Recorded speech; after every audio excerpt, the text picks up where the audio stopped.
Hello friends, welcome to my YouTube channel. आज की इस वीडियो में हम BCA second sem examination June 2024 का computer architecture and assembly language का प्रीवियस ईयर का क्वेश्चन पेपर देखेंगे। हमने सी का भी क्वेश्चन पेपर देखा था, एडवांस सी का, जिसमें से मोस्टली क्वेश्चन आपके एग्ज़ाम पेपर में आए थे। तो प्रीवियस ईयर क्वेश्चन पेपर में से आपके पेपर में कुछ क्वेश्चन देखने को ज़रूर मिल जाते हैं। तो प्लीज़ इस पेपर को ध्यान से देखिए और क्वेश्चंस को ध्यान से मार्क करिए। क्वेश्चन नंबर फर्स्ट है आपका, द इंस्ट्रक्शंस लाइक मूव और ऐड आर कॉल्ड एज। जो भी आपके इंस्ट्रक्शंस होते हैं मूव और ऐड, वो क्या कहलाते हैं? तो वो आपके ऑप कोड कहलाते हैं, operational code. Question number second है, the alternate way of writing the instruction. Alternate way मतलब एक सिंपल वे होता है, एक अल्टरनेट वे। तो अल्टरनेट वे क्या है? किस राइट करने का किसी भी इंस्ट्रक्शन को। तो इसका हो जाएगा आपका ए, सेकंड का ए। ये प्रीवियस ईयर के मोस्ट इम्पोर्टेंट MCQ है। सो इस चैनल को सब्सक्राइब कर लीजिए ऐसी और वीडियो के लिए, एग्ज़ाम इन्फॉर्मेटिव वीडियो के लिए। क्वेश्चन नंबर 3 है आपका, instructions which won't appear in the object program are called as. वो इंस्ट्रक्शंस जो दिखाई नहीं देते ऑब्जेक्ट प्रोग्राम में, वो क्या कहलाते हैं? वो कहलाते हैं आपके assembler directives. The instructions which won't be appear in your program is known as assembler directives. Question number 4 है, dash directives specifies the end of execution. So end directives are specified the end of execution of program. मतलब वो कौन से directive है जो programme के and को दर्शाता है। जब प्रोग्राम एंड होता है वो तब एग्जीक्यूट होते हैं, तो आपके एंड डायरेक्टिव्स होंगे। क्वेश्चन नंबर 5 है आपका, the last statement of the source program should be. Last की स्टेटमेंट क्या होगी आपके सोर्स प्रोग्राम की? तो लास्ट स्टेटमेंट आपकी एंड में आ जाएगी, 5 का डी। क्वेश्चन नंबर 6 है, the assembler stones the project code is. Assembler stone में ऑब्जेक्ट कोड क्या होगा? तो आपका इसमें ऑब्जेक्ट कोड इसका मेन मेमोरी में होगा। 6 का आपका ए हो जाएगा। क्वेश्चन नंबर 7 है, to overcome the problem of the assembler in dealing with branching code we use. Assembler की प्रॉब्लम को कम करने के लिए अगर आप डील करना चाहते हो ब्रांचिंग कोड में, तो हम किसका यूज़ करते हैं? इंटरप्रेटर, डिबगर ऑफ असेंबलर या फिर टू पास असेंबलर। तो इसमें हम आपका टू पास असेंबलर का यूज़ करते हैं to overcome the problem of the assembler. तो 7th का आपका हो जाएगा डी। क्वेश्चन नंबर आपका 8 है, the utility of program use to bring the object code into memory for execution. So इसका 8 का हो जाएगा आपका लोडर। क्वेश्चन नंबर 9 है, the ALU arithmetic logic unit given the output of the operations and the output is store in the. जो आपकी ALU है वो आउटपुट लेती है ऑपरेशंस में, और वो आउटपुट कहाँ पे स्टोर होते हैं आपके? तो वो आउटपुट आपके रजिस्टर्स में स्टोर होते हैं। 9 का आपका बी हो जाएगा, रजिस्टर्स। क्वेश्चन नंबर 10 है, the process of division on memory species is called. Process of memory division, जो प्रोसेस है, प्रक्रिया है आपकी मेमोरी की स्पेस को डिवीज़न की, उसको विभाजित करने की, उस प्रक्रिया क्या कहलाती है आपकी? वो प्रक्रिया आपकी पेजिंग कहलाती है। 10 का ये हो जाएगा paging. The process of division on memory space is called as paging. Question number 11 है, number of bits in ALUs। ALU में कितनी नंबर ऑफ बिट्स होती है? तो ALU में आपकी 16 नंबर ऑफ बिट्स होती है। 11 का आपका सी हो जाएगा। क्वेश्चन नंबर 12 है, which flag indicates the number of 1 bit that result from an operation. कौन सा फ्लैग आपकी नंबर ऑफ 1 बिट का रिजल्ट ऑपरेशन में दिखलाएगा? तो आपका 12 का हो जाएगा बी, पेरिटी। पेरिटी फ्लैग आपका होगा इसमें। क्वेश्चन नंबर 13 है आपका, the bitwise complement of zero is, bitwise complement पूछ रहा है ज़ीरो का, तो आपका हो जाएगा ज़ीरो का बिटवाइज कॉम्प्लीमेंट, जिसमें सब में वन हो जाएगा ज़ीरो का बिटवाइज कॉम्प्लीमेंट। तो सब में वन है आपके सी ऑप्शन में, 13 का सी हो जाएगा, 1111111 सी। क्वेश्चन नंबर 14 है आपका, the only language which is computer understand, वो लैंग्वेज, वो भाषा जिसे खाली कंप्यूटर समझ सकता है। तो कंप्यूटर की लैंग्वेज कौन सी है आपकी, binary language. Computer binary language में समझता है बाइनरी लैंग्वेज को और सुनता है, वो असेंबली लैंग्वेज से बाइनरी लैंग्वेज में डिकोड करता है। 14 का बी हो जाएगा करेक्ट आंसर। क्वेश्चन नंबर 15 है आपका, the smallest unit of data in computer is, computer में सबसे छोटी यूनिट क्या होती है डेटा की, तो कंप्यूटर में सबसे छोटी डेटा की बिट होती है, BIT। 15 का सी हो जाएगा। 16 है, one nibble is equivalent to how many bits, एक निबल में कितने बिट्स होते हैं, कितने बिट्स के बराबर होती है वो, तो एक निबल आपकी 4 बिट्स के बराबर होती है। 16 का आपका 4 हो जाएगा। क्वेश्चन नंबर 17 है आपका, which of the following describes the correct format of N input instruction, इनमें से क्या है करेक्ट डिस्क्राइब करेगा आपके इनपुट इंस्ट्रक्शन को। IN82 इनपुट 82, INP 82 या 82 INP, तो आपके इनपुट इंस्ट्रक्शन को जो है INP 82 जो करेक्ट डिस्क्राइब करेगा, INP 82। 17 का सी हो जाएगा।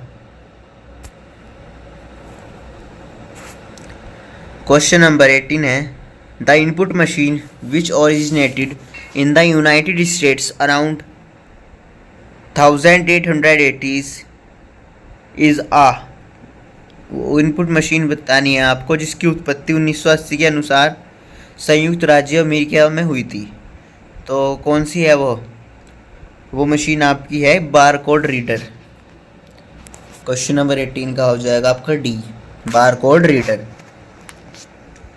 क्वेश्चन नंबर 19 है, अ योटा बाइट इज, एक योटा बाइट में आपकी कितनी जो है TB या EB GB PB होती है, तो एक योटा बाइट में आपकी 1024 EB होती है। 19 का बी, स्पेस और मेमोरी। 20 है आपका, label the part first and second, इनका जो आपको इमेज दिखाई गई है ये, इसको लेबल्ड करना है इनके पार्ट्स को। तो इसमें इन पहले क्या, सेंट्रल प्रोसेसिंग यूनिट CPU बीच में है इसमें, तो आपका हो जाएगा इनपुट यूनिट फर्स्ट पे हो जाएगा और सेकंड पे आउटपुट यूनिट हो जाएगा, क्योंकि इनपुट यूनिट जाएगी फिर CPU से होके फिर वो आपको आउटपुट प्रोवाइड कराएगा। तो 20 का आपका डी हो जाएगा करेक्ट आंसर। क्वेश्चन नंबर 21 है आपका, booth algorithm is applied on, booth algorithm कहाँ पे अप्लाई होता है, डेसिमल में, बाइनरी में, हेक्साडेसिमल में, ऑक्टल में। ये बूथ एल्गोरिदम वाला इंपॉर्टेंट क्वेश्चन है, तो बूथ एल्गोरिदम आपका बाइनरी में अप्लाई होगा।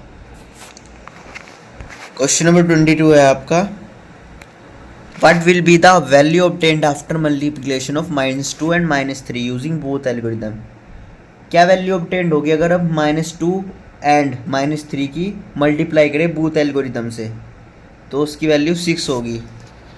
3 2 जा 6, 3 2 जा 6, माइनस क्या है तो माइनस माइनस आपका प्लस हो जाएगा, तो 6 आ जाएगी आपकी वैल्यू। 22 का ए। क्वेश्चन नंबर 23 है आपका, what does the data transfer instruction STA stand for, data transfer instruction जो होता है आपका STA, उसकी फुल फॉर्म पूछ रहा है आपसे, तो STA की फुल फॉर्म हो जाएगी, STA यहाँ पे स्टैंड करता है STA store accumulator, STA stands for store accumulator. Question number 24 है आपका, which of the following is use for binary multiplication. Binary multiplication के लिए क्या यूज़ होता है? अभी हमने देखा था ये बाइनरी मल्टीप्लिकेशन के लिए आपका बूथ एल्गोरिदम यूज़ होता है। 24 का बी हो जाएगा। क्वेश्चन नंबर 25 है, CPU has built in ability to execute a particular set of machine instruction called as. CPU में आपकी बिल्ट इन यानी कि मशीन के अंदर ही आपकी क्वालिटी होती है, यानी कि कोड होता है उसके अंदर कि बिल्ट इन क्वालिटी होती है, एबिलिटी होती है कि वो सेट ऑफ मशीन इंस्ट्रक्शन को एग्जीक्यूट कर सकती है। तो उसको वो क्या कहलाएगी? वो आपकी कहलाएगी इंस्ट्रक्शन सेट, जो उसकी बिल्ट इन क्वालिटी है सेट ऑफ इंस्ट्रक्शन की, इंस्ट्रक्शन सेट। क्वेश्चन नंबर 26 है आपका, which of the following is not a component of the CPU। CPU क्या कंपोनेंट नहीं है? ALU, कैचे मेमोरी, मॉनिटर और रजिस्टर।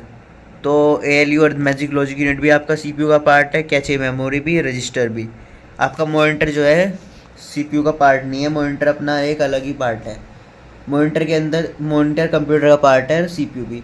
सो 26 का आपका C हो जाएगा। क्वेश्चन नंबर 27 है, what is clock frequency often refer to as in CPU specifications. Clock frequency पूछ रहा है आपको, जो रेफर करती है CPU के स्पेसिफिकेशन में। तो इसमें आपका मेगा हर्ट्स हो जाएगा। Clock frequency which is refers to CPU specification is called mega hertz frequency.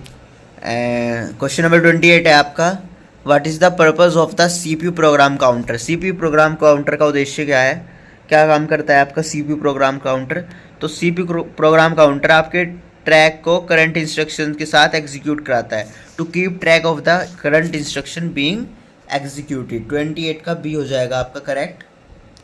Question number 29 है आपका, the address in the main memory is known as. जो आपका एड्रेस मेन मेमोरी में होता है वो क्या कहलाता है? Logical address, physical address, memory address या नन ऑफ द अबव। तो जो एड्रेस आपका मेन मेमोरी में होता है वो आपका फिजिकल एड्रेस कहलाता है। 29 का बी। क्वेश्चन नंबर 30 है, subtraction in computers is carried out by. Computer में जो भी सब्सट्रैक्शन होती है वो किसके द्वारा बाहर आती है, किसके द्वारा कैरी फॉरवर्ड होती है? तो सब्सट्रैक्शन जो है टूज कॉम्प्लीमेंट के द्वारा कैरिड आउट होती है। क्वेश्चन नंबर 30 का बी हो जाएगा आपका, टूज कॉम्प्लीमेंट। क्वेश्चन नंबर 31 है, विच of the following register can interact with secondary storage. इनमें से कौन सा रजिस्टर आपका सेकेंडरी स्टोरेज के साथ तालमेल बिठाएगा, इंटरेक्ट करेगा? तो 31 का आपका हो जाएगा B, MAR register. Question number 32 है, where is the decoded instruction stored. जो भी आपके इंस्ट्रक्शन डिकोड हो चुके हैं वो डिकोडेड इंस्ट्रक्शन कहाँ पे स्टोर होते हैं? तो डिकोडेड इंस्ट्रक्शन आपके IR में स्टोर होते हैं, instruction register IR। Question number 33 है आपका, what does MIMD stands for. MIMD की फुल फॉर्म पूछ रहा है यहाँ पे, multiple instruction memory data, multiple instruction multiple data, memory instruction multiple data, या फिर मेमोरी इंफॉर्मेशन मेमोरी डेटा। तो MIMD आपका हो जाएगा multiple instruction memory multiple data, multiple instruction multiple data, यानी इंस्ट्रक्शन भी मल्टीपल होंगे आपके, डेटा भी मल्टीपल होगा। तो MIMD का हो जाएगा B, multiple instruction multiple data. Question number 34 है आपका, what does the computer bus line consist of. Computer bus line क्या क्या होती है? कंप्यूटर समानता है या कंप्यूटर बस लाइन में क्या क्या वो अपने पास रखती है? So computer bus line consist of set of parallel lines A. Question number 35 है आपका, CISC stands for. So CISC stands for complex instruction set computer, complex instruction set computer.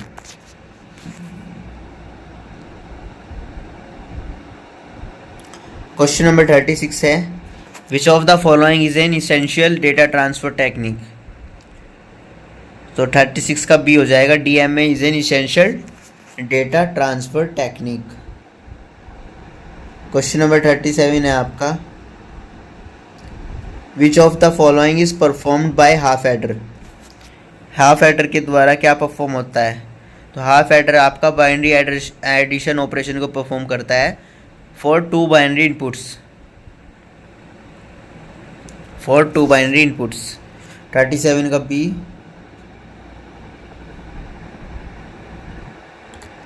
Question number 38 है आपका, the drawback of building a large memory with D RAM is. Drawback क्या होगा आपका? D RAM के साथ बड़ी memory बनाने के लिए उसका ड्रॉबैक मतलब उसका क्या दोष है, क्या जो उसकी डिसएडवांटेज है। So drawback of building a large memory with D RAM, dynamically random access memory. तो इसका ड्रॉबैक होगा आपका द लार्ज कॉस्ट फैक्टर, ये भी इसका ड्रॉबैक है। The inefficient memory organization, ये भी ड्रॉबैक है। The slow speed of operation, ये भी ड्रॉबैक है। ऑल ऑफ द मेंशन, तो इसमें सब ये ड्रॉबैक है। 38 का डी हो जाएगा इसका। क्वेश्चन नंबर 39 है आपका, which of the following building block can be use to implement any combinational logic circuit. कौन सा बिल्डिंग ब्लॉक जो है इम्प्लीमेंट करने में मदद करता है आपका कॉम्बिनेशनल लॉजिक सर्किट को? तो NAND, नैंड गेट जो है, नैंड लॉजिक सर्किट जो है वो मदद करता है इम्प्लीमेंट करने में कोई भी कॉम्बिनेशनल लॉजिक सर्किट को। 39 का हो जाएगा नैंड। क्वेश्चन नंबर 40 है, the faster data access is provide using. जो भी फास्टर डेटा एक्सेस होता है वो किसके द्वारा प्रोवाइड किया जाता है, प्रदान किया जाता है?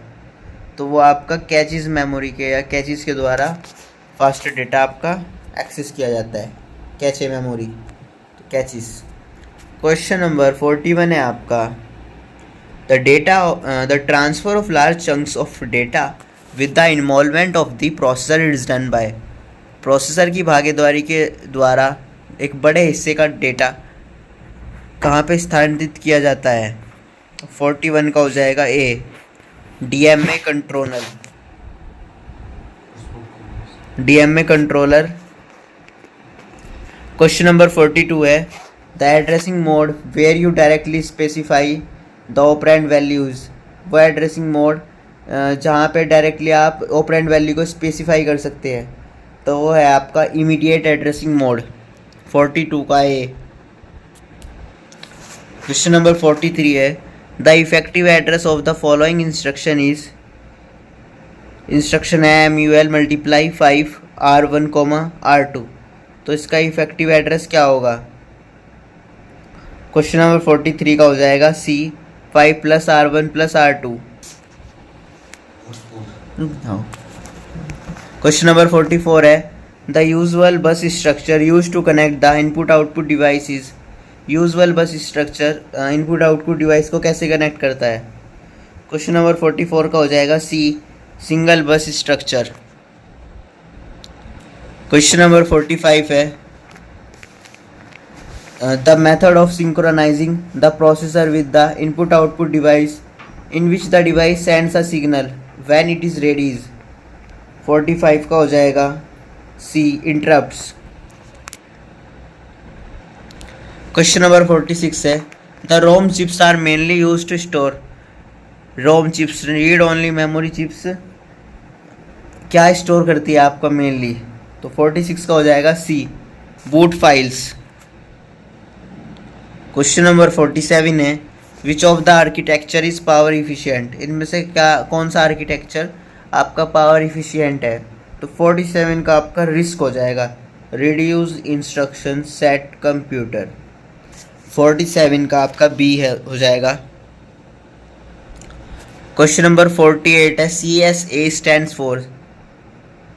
सो CSA stands for computer service architecture. Question number 49 है, the computer architecture aimed at reducing the time of execution of instruction is. निर्देशों के निष्पादन के समय को कम करने का उद्देश्य कंप्यूटर आर्किटेक्चर, मतलब जो कंप्यूटर आर्किटेक्चर का एम है कि वो रिड्यूस करता है आपका time of execution of instruction, तो वो क्या कहलाएगा आपका? तो वो आपका रिस्क कहलाएगा, reduce instruction set computer, RISC. Question number 50 आपका both the CISC and RISC architectures have been developed to reduce the, जो आपके सिस्क और रिस्क आर्किटेक्चर है वो क्या रिड्यूस करने के लिए, क्या कम करने के लिए आपके डेवलप किए गए हैं। तो कॉस्ट को, खर्चे को कम करने के लिए, टाइम को डिले करने के लिए, सीमेंटिक गैप के लिए, या ऑल ऑफ द मेंशन्ड, तो ये सभी के लिए ये डेवलप किए गए हैं। तो 50 का हो जाएगा आपका D, all of the mentioned. So इस वीडियो में इतना ही, बाकी के नेक्स्ट 50 क्वेश्चन हम इसके पार्ट सेकंड में कवर करेंगे। So subscribe this channel and share this video to your friends. Thank you for watching.